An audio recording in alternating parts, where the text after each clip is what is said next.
आज आपण अजिबात तेलकट न होणारी मसाला पुरी कशी करायची ते बघणार आहोत। तर ही मसाला पुरी अजिबात तेलकट होत नाही आणि मस्त अशा कुरकुरीत होतात आणि खायला पण खूप छान लागतात। तुम्ही प्रवासात जात असाल तर 3-4 दिवस अशा छान टिकतात, खराब होत नाहीत। तर तुम्ही अशा ह्या प्रवासामध्ये नेऊ शकता किंवा मुलांच्या टिफिनमध्ये देऊ शकता। मुलं पण खूप आवडीने खातील, इतक्या छान होतात। तर तर अशा ह्या पुऱ्या आज आपल्याला कशा करायच्या ते बघायचं आहे। माझ्या चॅनलवर तुम्ही नवीन असाल तर माझ्या चॅनलला लाईक, शेअर आणि सबस्क्राईब करायला विसरू नका। चला तर रेसिपीला सुरुवात करूयात। इथं मी 2 वाटी असं गव्हाचं पीठ घेतलेलं आहे। तर जे आपण चपातीला नेहमी पीठ वापरतो तेच घ्यायचं। अर्धी वाटी इथं रवा घेतलेला आहे। रवा तुम्हाला घ्यायचा नसेल तर अर्धी वाटी ज्वारीचं पीठसुद्धा घेऊ शकता। अर्धी वाटीला कमी असं मी बेसन घेतलेलं आहे, म्हणजे 3-4 चम्मच इथे बेसन टाकून घेतलं। तर आता हे सर्व आपल्याला मिक्स करून घ्यायचं आहे। यामध्ये मी इथं गरम तेल केलेलं आहे, तर गरम तेलाचं मोहन यामध्ये टाकायचं। तर 3 चम्मच असं तेलाचं मोहन घेतलेलं आहे। तर हे यावर टाकून मस्त या पिठाला लावून घ्यायचं आहे। तर बघू शकता अगदी तेल गरम असल्यामुळं थोडा हाताला चटकासुद्धा लागू शकतो, त्यामुळं थोडं जपून करायचं आहे।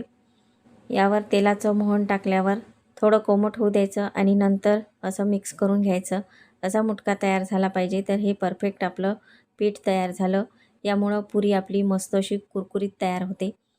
1 चमचा इथं मी धने जिरे पूड टाकून घेतलेली आहे। अर्धा चमचा हळद टाकायची, 1 चमचा लाल तिखट टाकायचं आहे, अर्धा चमचा ओवा टाकून घेतलेला आहे, अर्धा चमचा लसूण पेस्ट टाकून घ्यायची आणि 2 हिरव्या मिरच्या इथं मी कुटून घेतलेल्या आहेत त्या टाकायच्या आहे। तिखट तुम्हाला कमी जास्त करायचं असेल तर तुम्ही इथं करू शकता। 2 चम्मच तीळ टाकून घ्यायचे। तीळ मस्त असे भरपूर टाकून घ्यायचे, दिसायला पण ते छान दिसतात आणि खातानाही खूप मस्त लागतात। अर्धी वाटी इथं मी कस्तुरी मेथी टाकून घेतलेली आहे। मेथीच्या ऐवजी तुम्ही कोथिंबीरसुद्धा टाकून घेऊ शकता। चवीपुरतं मीठ टाकून घ्यायचं आणि मस्त याला मिक्स करायचं। हे सर्व मिश्रण एकत्रित करून घ्यायचं आहे।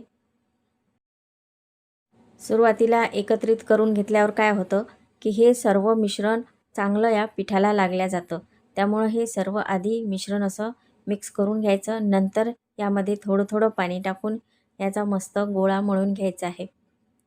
तर असा आपल्याला घट्ट गोळा मळायचा आहे, एकदम सैलही नाही आणि पातळही नाही, तर अगदी घट्ट गोळा मळायचा। घट्ट गोळा मळल्यावर आपली ही पुरी छान खूप दिवस टिकू शकते आणि त्यामुळं मस्त असा घट्ट गोळा मळून घ्यायचा। जेवढं पाणी कमी लागेल तेवढं मस्त हे मळून घ्यायचं आहे।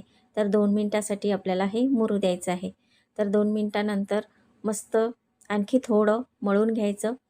तर इथे बघू शकता तुम्ही मस्त असा गोळा आपला कडक तयार झालेला आहे। तर असा कडक गोळा करून घ्यायचा आणि यामधला थोडा गोळा घ्यायचा आणि याचे लिंबाच्या आकारा एवढे गोळे करून घ्यायचे आहे। म्हणजे तुम्हाला पुऱ्या ज्या आकाराच्या करायच्या त्या आकाराचे इथे गोळे करून घ्यायचे आहे। तर इथं मी 1 गोळा घेतलेला आहे आणि पोळपाट घेतलं, त्याला तेल लावून घ्यायचं आणि यावर हे लाटून घ्यायचं आहे किंवा तुम्ही पीठसुद्धा लावून हे लाटून घेऊ शकता। पण पिठामुळं काय होतं की आपण जेव्हा पुरी तेलामध्ये टाकतो ना, तर तेव्हा ते तेल पिठामुळं खराब होऊ शकतं किंवा काळं पडू शकतं। म्हणून थोडं तेल लावून अशी पुरी लाटून घ्यायची।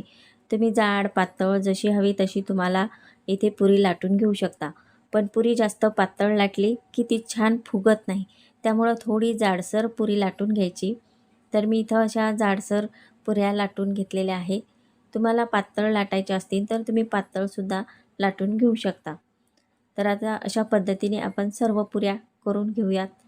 आणि इथं मी गॅसवर तेल गरम करायला ठेवलेलं आहे। तेल इतकं गरम करायचं की त्याचं धुपट निघलं पाहिजे, इतकं गरम करायचं आणि नंतर गॅस कमी करायचा, म्हणजे मध्यम गॅस ठेवायचा आहे।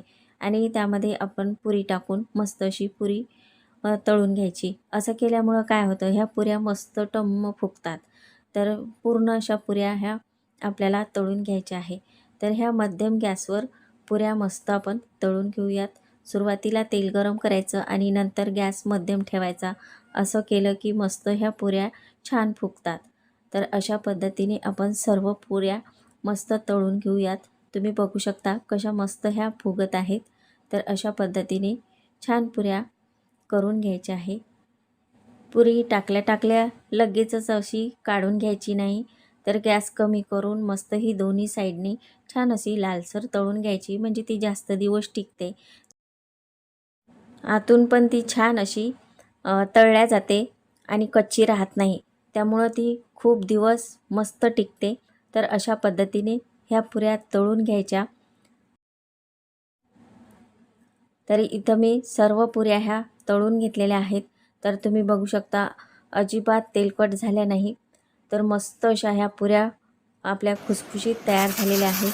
तर अशा ह्या खूप दिवस टिकतात, म्हणजे कच्च्या राहिल्या नाही, त्यामुळं ह्या मस्त अशा खायला पण खमंग चविष्ट लागतात. प्रवासात जाताना तुम्ही अशा पुऱ्या नक्की ट्राय करून बघा आणि असेच नवनवीन व्हिडिओ पाहण्यासाठी माझ्या चॅनलला सबस्क्राईब करायला विसरू नका.